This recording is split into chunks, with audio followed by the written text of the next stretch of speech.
risk which worries me more on the non-governmental domain is essentially you're looking at unhosted wallets through which across the borders, across the globe, this entire operation takes place. So regulating cannot be done by a single country within its terrain through some effective method. And for doing it across the borders, technology doesn't have a solution which will be acceptable to various sovereigns, at the same time applicable within each of the territory. Again, the risks involved, on which of course Ravi Menon elaborated, will have to be differentially approached, because for each user case, the risks can also be different.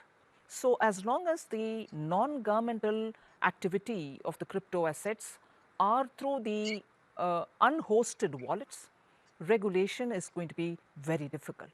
But cross-border payments will become very effective, yes, through the central bank driven currencies.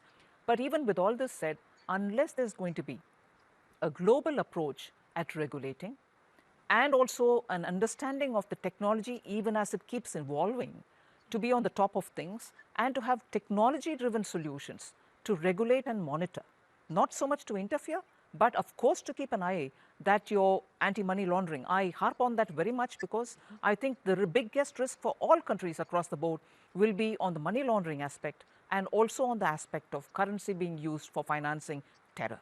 So it is in these two. Otherwise, I don't see a reason why innovation such as this in fintech, whose fountainhead or whose source itself is to bypass many of the regulatory. Innovation is always disruptive. I don't look at it as negative feature. It's a right feature. Innovation is disruptive. But on an essential thing of asset or valuation, which might be monetized for funding other activities which are not so savory, I think regulation using technology is the only answer. But regulation using technology will have to be so adept and so nimble that it has to not be behind the curve, but be sure that it is on the top of it. And that's not possible if any one country thinks that it can handle it. It has to be across the board.